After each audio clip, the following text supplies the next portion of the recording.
जब कांग्रेस पार्टी लगातार तीसरे लोकसभा चुनाव में डबल डिजिट के आंकड़े को पार नहीं कर पाई, यानी इस बार भी वो 99 पर अटक गई, जब मध्य प्रदेश, हिमाचल प्रदेश, उत्तराखंड और दिल्ली समेत 13 राज्यों और केंद्र शासित प्रदेशों में कांग्रेस को एक भी सीट नहीं मिली, और जब कांग्रेस शासित तेलंगाना और कर्नाटक में भी कांग्रेस का प्रदर्शन बहुत अच्छा नहीं रहा,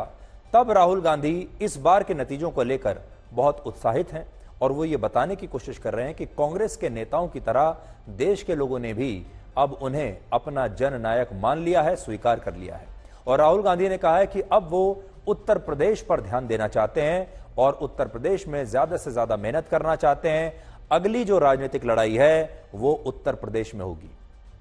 हमें राहुल गांधी के इस अति उत्साह को लेकर कोई शिकायत नहीं है, अच्छी बात है। लोकतंत्र में विपक्ष मजबूत होना ही चाहिए, लेकिन आज उनके जन्मदिन पर हम बस ये कहना चाहते हैं कि राहुल गांधी को इस अति उत्साह की जगह वास्तविक स्थिति का भी सही आकलन करना चाहिए। आजकल कांग्रेस जो है वो उत्तर प्रदेश में अपने प्रदर्शन को लेकर अपने लिए बहुत तालियां बजा रही है और ये सोच रही है, ये समझ रही है कि उत्तर प्रदेश में अब कांग्रेस का रिवाइवल हो गया है, यानी अब वो कांग्रेस पार्टी जो उत्तर प्रदेश में कभी कुछ जीत नहीं पाती थी, अब उत्तर प्रदेश की राजनीति में कांग्रेस की जबरदस्त वापसी हुई है। लेकिन सही आकलन यह है कि अगर कांग्रेस उत्तर प्रदेश में समाजवादी पार्टी के साथ गठबंधन नहीं करती और अकेले चुनाव लड़ती तो शायद राहुल गांधी रायबरेली की सीट पर चुनाव हार जाते। आजकल बड़ी चर्चा है कि वो 3.5 लाख के मार्जिन से बहुत अच्छी तरीके से रायबरेली की सीट जीते हैं, जो कि बात तो सही है, नतीजे तो यही बता रहे हैं, आंकड़े भी यही बता रहे हैं। लेकिन कई बार आंकड़ों के पीछे भी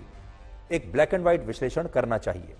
इस बार रायबरेली में राहुल गांधी को 6,87,000 वोट मिले और बीजेपी के दिनेश प्रताप सिंह को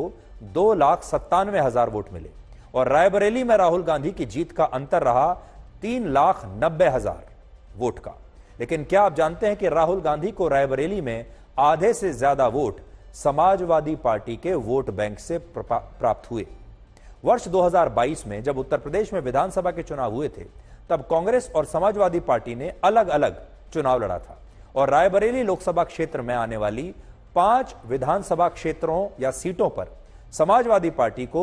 4,02,000 वोट मिले थे और कांग्रेस को सिर्फ 1,40,000 वोट मिले थे। और इस हिसाब से अगर आप देखें, गणित लगाएं, तो इस बार समाजवादी पार्टी के ये 4 लाख वोट राहुल गांधी के पास चले गए इस गठबंधन की वजह से, और इस तरह राहुल गांधी 6,87,000 वोटों के साथ एक बड़े अंतर से इस चुनाव को जीत गए। लेकिन अगर समाजवादी पार्टी रायबरेली में कांग्रेस के खिलाफ चुनाव लड़ती, या फिर आप यह मान लीजिए कि समाजवादी पार्टी के इन 4 लाख वोटों को आप कांग्रेस के वोट बैंक से सीधे काट लीजिए, तब विधानसभा चुनावों के नतीजों के हिसाब से समाजवादी पार्टी 4 लाख वोटों के साथ इस सीट पर चुनाव जीत जाती। बीजेपी 2,97,000 वोटों के साथ दूसरे नंबर पर रहती और राहुल गांधी 2,85,000 वोटों के साथ तीसरे नंबर पर इस चुनाव में रहते और वो इस चुनाव को हार जाते। जैसा मैंने आपको कहा कि अगर आप 4 लाख वोट जो राहुल गांधी को सिर्फ अखिलेश यादव की वजह से मिले थे, अखिलेश यादव की पार्टी की वजह से मिले थे, अगर आप उन 4 लाख वोटों को हटा देंगे तो फिर राहुल गांधी रायबरेली की सीट से अपने अकेले दम पर और अपनी पार्टी के दम पर यह चुनाव नहीं जीत सकते थे। वो इस चुनाव को हारते ही नहीं बल्कि शायद तीसरे नंबर पर रहते। इसलिए बड़ी बात जो कांग्रेस को जब वो अपना आकलन करे तो उसे यह सोचनी चाहिए कि जो ये सीटें इस बार उन्होंने जीती हैं, ये असल में अखिलेश यादव की वजह से जीती हैं, और अगर अखिलेश यादव इस बार राहुल गांधी के साथ ना होते तो उनका प्रदर्शन उत्तर प्रदेश में लगभग वैसा ही होता जैसा पिछली बार था, या उससे भी कमजोर होता। रायबरेली के अलावा अमेठी, इलाहाबाद, बाराबंकी, सीतापुर और सहारनपुर में भी अगर कांग्रेस पार्टी समाजवादी पार्टी से गठबंधन किए बिना अकेले चुनाव लड़ती तो इन सीटों पर भी वो ये चुनाव हार जाती, क्योंकि इन सीटों पर कांग्रेस का जनाधार बहुत ही कमजोर था और आज भी कमजोर है। और इसीलिए हमें लगता है कि कांग्रेस और राहुल गांधी को इन आंकड़ों का भी एक आकलन करना चाहिए जब वो उत्तर प्रदेश की एक रणनीति बनाए। और आज हम राहुल गांधी को उनके 54वें जन्मदिन के मौके पर बहुत बधाई भी देना चाहते हैं और कहना चाहते हैं कि राहुल गांधी की अच्छी बात यह है कि वो निरंतरता के साथ प्रयास करते चले जा रहे हैं, और ये जो हुनर है, ये जो किसी भी शख्स के अंदर ये जो क्वालिटी होती है ये बहुत कम लोगों में होती है। उन्होंने भी बहुत संघर्ष किया है, लोगों ने उनका बहुत मजाक भी उड़ाया, लोगों ने यह भी कहा कि अब वो कभी भी वापसी नहीं कर सकते। अब चाहे उन्होंने अखिलेश यादव के कंधे पर बैठकर ही वापसी की हो, लेकिन वापसी तो की है और एक आंशिक सफलता उन्हें मिली भी है। और राहुल गांधी अपनी इस आंशिक सफलता को पूर्ण सफलता बताकर पूरे देश के सामने रख रहे हैं और राहुल गांधी इस आंशिक सफलता से बहुत खुश भी हैं। उनका जो कॉन्फिडेंस है, उनका जो जिसको कहते हैं कि अपने ऊपर विश्वास है, वो जबरदस्त तरीके से लौट आया है। और इस चुनाव के पहले के राहुल गांधी और चुनाव के बाद के राहुल गांधी में एक बड़ा अंतर देखने को मिलता है। इस सब के बीच राहुल गांधी ने आज एक अखबार को इंटरव्यू दिया और उस इंटरव्यू में दावा किया कि प्रधानमंत्री मोदी ने एनडीए के घटक दलों के साथ जो गठबंधन सरकार बनाई है उसमें असंतोष बहुत ज्यादा है और जिस दिन वो चाहेंगे उस दिन मोदी की सरकार को गिरा देंगे या ये सरकार गिर जाएगी और मोदी सरकार के कई लोग, एनडीए के कई लोग उनके संपर्क में बने हुए हैं।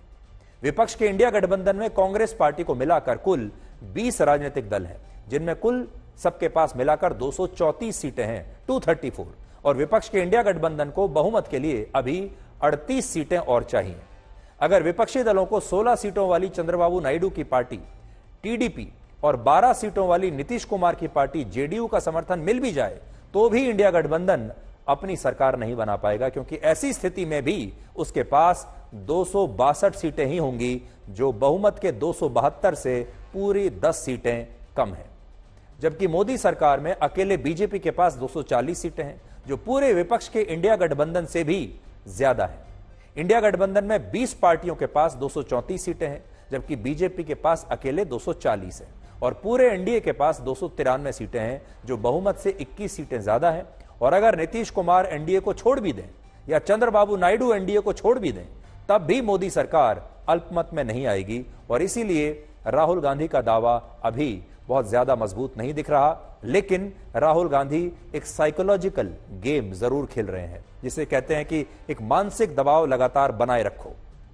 तो उन्हें बात समझ में आ गई है कि गठबंधन की सरकार है, इसलिए ज्यादा से ज्यादा कोशिश इस बात की हो रही है कांग्रेस की तरफ से कि बीजेपी के अंदर आंतरिक मतभेद पैदा हो जाएं या फिर एनडीए के अंदर आंतरिक मतभेद पैदा हो जाएं और राहुल गांधी इस तरह के बयान देकर एनडीए को, प्रधानमंत्री मोदी को और बीजेपी के अन्य नेताओं को मानसिक रूप से अस्थिर करने की कोशिश कर रहे हैं, उन्हें मानसिक रूप से हिलाने की कोशिश कर रहे हैं और यह बताने की कोशिश कर रहे हैं कि आप एक दिन भी आराम से अपनी कुर्सी पर बैठ नहीं पाएंगे, मैं लगातार आपको अस्थिर करता रहूंगा, आपकी कुर्सी को हिलाता रहूंगा। यह अलग बात है कि कुर्सी ना हिल रही है ना हिल सकती है, लेकिन वो एक आभास देना चाहते हैं कि कुर्सी हिल रही है और कुर्सी खतरे में है। इसीलिए इस तरह के सारे बयान अभी आ रहे हैं। आपको याद होगा योगी आदित्यनाथ को लेकर भी कांग्रेस के नेता और यहां तक कि अरविंद केजरीवाल बयान दे रहे थे कि चुनावों के बाद योगी आदित्यनाथ को हटा दिया जाएगा। इसी प्रकार से दो बहुत बड़ी बातें अगर आप देखें, अचानक से इन चुनावों के बाद विपक्ष के जो नेता हैं वो योगी आदित्यनाथ की तारीफ करने लगे हैं, उनकी सहानुभूति योगी आदित्यनाथ के साथ आ गई है, जबकि पहले वो पानी पी पी कर योगी आदित्यनाथ को कोसते थे। दूसरा, अब नई स्थिति में विपक्ष के कई नेता आरएसएस की भी तारीफ करने लगे हैं, आरएसएस के बयानों को बहुत गंभीरता से लेने लगे हैं, जबकि पहले उनके हर भाषण में वो आरएसएस की, संघ की आलोचना किया करते थे। और वो सब इसलिए ताकि इन दोनों की तारीफ करके वो मोदी सरकार को कमजोर कर सके।